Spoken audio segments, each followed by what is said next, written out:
This week we're going to be drinking Vista Valle, or View of the Valley if you prefer me English like.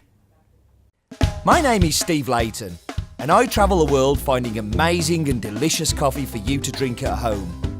Some make coffee difficult to understand and complicated, but here it's my job to make it easy and fun and tell you what's in my mug. So this coffee comes from the same region in Costa Rica that has given us the wonderful Finca de Licho and the amazing Arbar, El Mantial and Oasis, it's the Western Valley and it's Lourdes de Naranjo, and I'm super excited to present this coffee to you today.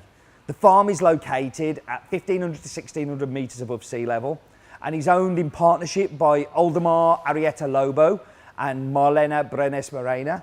And the farm is called Vista Valle, which translates as View of the Valley. And I'm sure you understand why if you've taken a look at some of the pictures that are on the website. It's just absolutely amazing. Oldemar and Marlena are also processing the coffee themselves, which is very common in Costa Rica, in their virtually brand new micro mill, which is only in its 4th year of production. They both learnt their skill while working for other mills and other people, and now they're able to do it themselves on their own mill. They own 3 farms. This one surrounds the home where they live. The others are called Zapote and Fidel. And Fidel won Cup of Excellence 2 years ago. So 2 years into processing, they won a major award. The varietal on this farm is Villasachi and Catura, which is very common for Costa Rica, particularly Villasachi. And they use a drying process with a polytunnel to get the yellow honey process.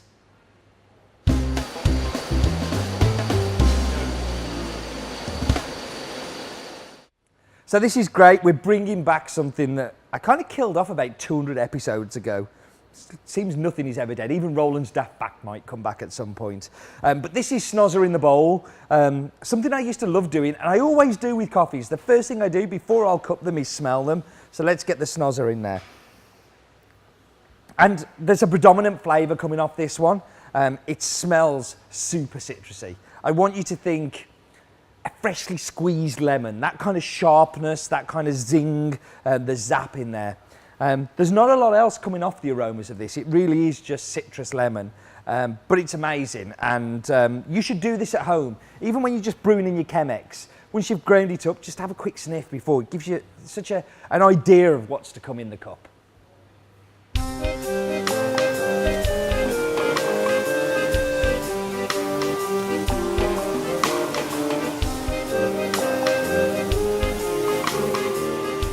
So here I am at the roaster, and I'm going to talk a little bit about this mill. And this mill won Cup of Excellence back in 2013.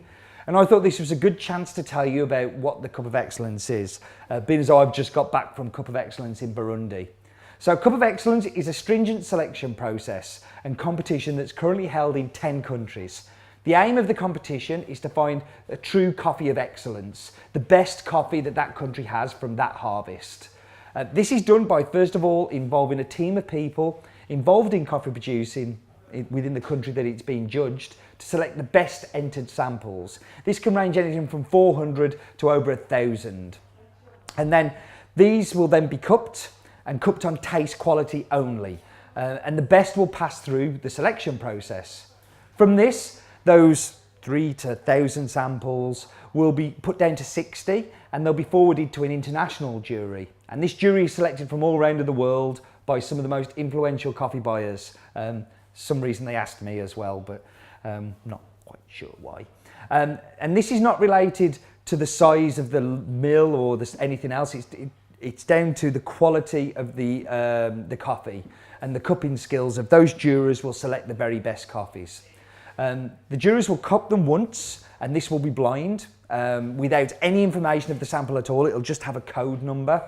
And then these scores will be compiled by an external auditor to show transparency, fairness, and everything that scores 86 or higher, and that's 86 out of 100, will then go through to the second stage of cupping.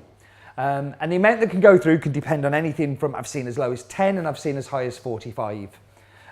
These coffees are scored again, and anything not going over 86 will not go forward to the internet auction. Anything over 86 will then go through, with the top 10 being cupped again.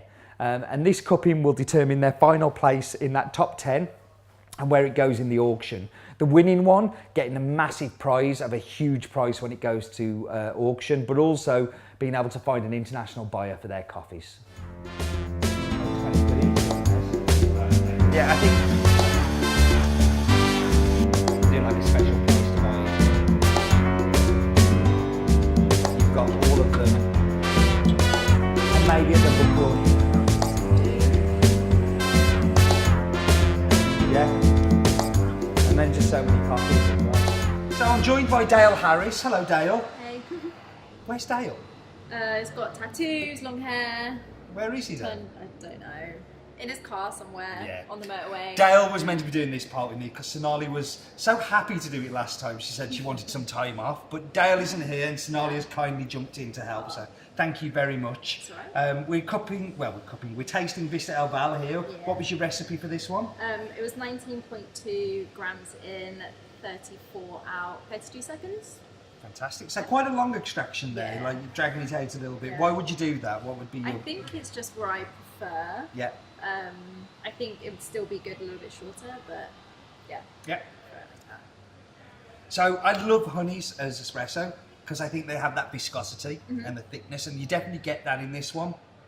But the acidity is whoa. Yeah. I get a real kind of like juicy lemon, and it reminds me of lemsip. I mean, I've talked about this throughout the tasting of this, and the lemsip in a good way. Yeah. It's more like lemon rind to me. Yeah. I get quite like a nice bitterness, but I get like an artificial lemon from it more than a Yeah. fresh lemon. I really like that. But then the finish I love because that pithiness for me is a little bit more astringency like black tea. Yeah. And I get that. yeah, no, I really enjoy it. It's good. And finishes off with like a red apple kind of acidity to it and sweetness as well. But I really love this coffee. It's some great producers. it also tastes better through Dale's competition glasses, don't you think? Wouldn't it be terrible if we dropped one? Yeah. He'd be like one short. He should have been here, shouldn't he? Now, I'm going to show you guys the shortest clip you've ever seen of a farm, but it will give you an idea of what visiting a farm early in the evening looks like when you're looking over the whole of San Jose in Costa Rica. It's a beautiful little clip. I love Costa Rica. And I could say Pura Vida, which is pure life in Costa Rica. They say it all the time everywhere you go. But instead of that, I think I'm just going to say life is too short for bad coffee.